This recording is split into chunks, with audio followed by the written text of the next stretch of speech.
Assalamualaikum warahmatullahi wabarakatuh. Di sini saya Anggun Mutiara Utami dengan NIM A 210 2064 dari Prodi Pendidikan Akuntansi Universitas Muhammadiyah Surakarta ingin menyampaikan sedikit materi tentang kebijakan moneter dan fiskal.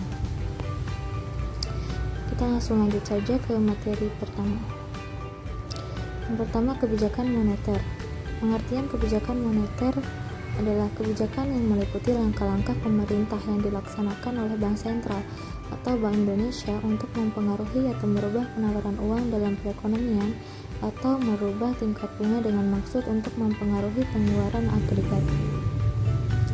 Lalu bentuk kebijakan moneter yang pertama ada kebijakan moneter ekspansif atau easy money policy adalah kebijakan untuk meningkatkan permintaan agregat sehingga dapat menaikkan pendapatan nasional atau produksi nasional dan berakibat terjadi kenaikan harga-harga atau inflasi.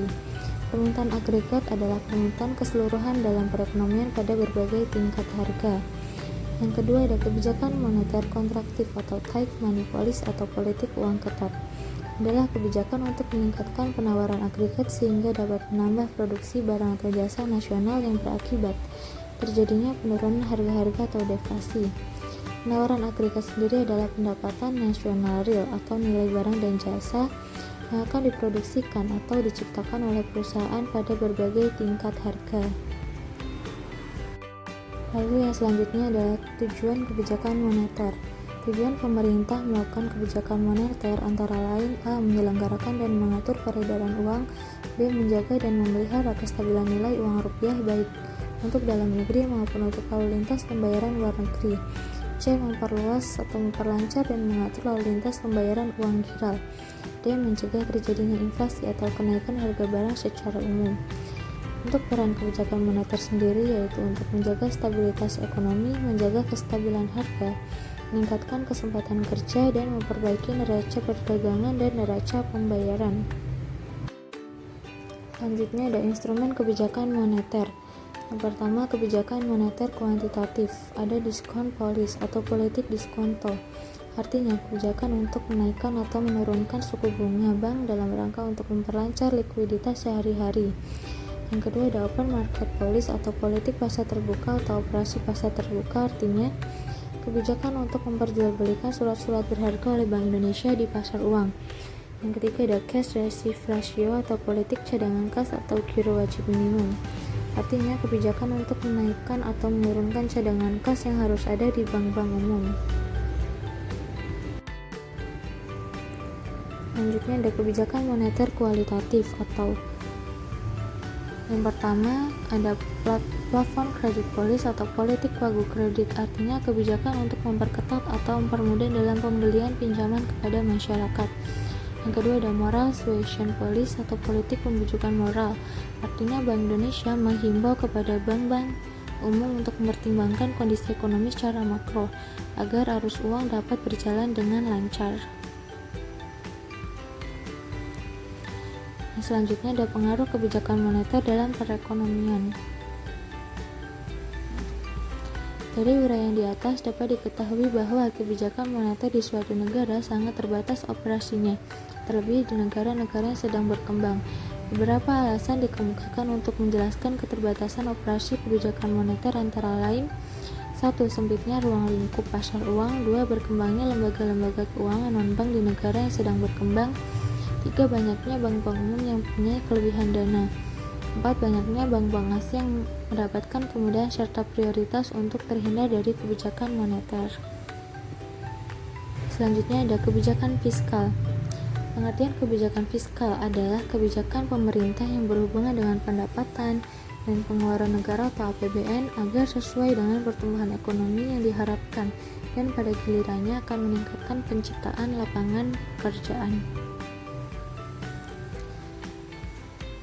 Bentuk-bentuk kebijakan fiskal sendiri ada dua, kebijakan fiskal ekspansif dan kontraktif. Untuk kebijakan fiskal ekspansif adalah kebijakan pemerintah untuk menambah pengeluaran negara, sehingga meningkatkan investasi dan menciptakan suatu kegiatan ekonomi dengan penggunaan tenaga kerja yang tinggi atau penuh tanpa inflasi dan selalu mengalami pertumbuhan yang memuaskan. Dua, kebijakan fiskal kontraktif adalah kebijakan pemerintah untuk menambah penerimaan negara dengan meningkatkan pajak atau mengefektifkan pajak atau mengurangi pengeluaran negara sehingga inflasi dapat teratasi. Untuk tujuan dan peran kebijakan fiskal. Kebijakan fiskal dilakukan pemerintah disebabkan oleh A. Semakin diperlukannya peran pemerintah dalam perekonomian, B. Kegagalan kebijakan moneter menangani ketidakstabilan ekonomi terutama yang berhubungan dengan ketenagakerjaan, C. Pembagian dan distribusi pendapatan sebagian besar terkonsentrasi pada kelompok tertentu yang mendominasi perekonomian. Selanjutnya, tujuan kebijakan fiskal. Yang pertama, mencegah pengangguran atau meningkatkan kesempatan kerja. Kedua, stabilitas harga atau menanggulangi inflasi. Tiga, untuk mendorong investasi sosial secara optimal. Empat, meningkatkan stabilitas ekonomi di tengah ketidakstabilan internasional. 5. Untuk meningkatkan dan meredistribusikan pendapatan nasional. Jenis-jenis kebijakan fiskal. A. Kebijakan fiskal diskresioner yang menyangkut kebijakan anggaran belanja, surplus atau defisit. Adalah tindakan strategis di bidang fiskal yang mandatoris sudah melekat dan yang bersifat aktif menjadi wewenang serta tanggung jawab dari pejabat pembuat kebijakan sebagaimana yang sudah diatur oleh undang-undang. B. Kebijakan fiskal berstabil otomatik berupa pajak, asuransi pengangguran, dan kebijakan harga minimum. Adalah sebuah mekanisme yang dapat menaikkan atau menurunkan penerimaan pajak maupun belanja pemerintah yang secara otomatis tanpa secara khusus menetapkan kebijakan untuk menaikkan atau menurunkan pajak dan belanja pemerintah. Selanjutnya ada instrumen kebijakan fiskal. Yang pertama, pembiayaan fungsional. 2. Pengelolaan anggaran. 3. Stabilisasi anggaran otomatis. 4. Anggaran belanja seimbang. Kebijakan anggaran belanja defisit untuk mengatasi depresi dan pengangguran. Bila terjadi inflasi, maka kebijakan anggaran surplus dilakukan.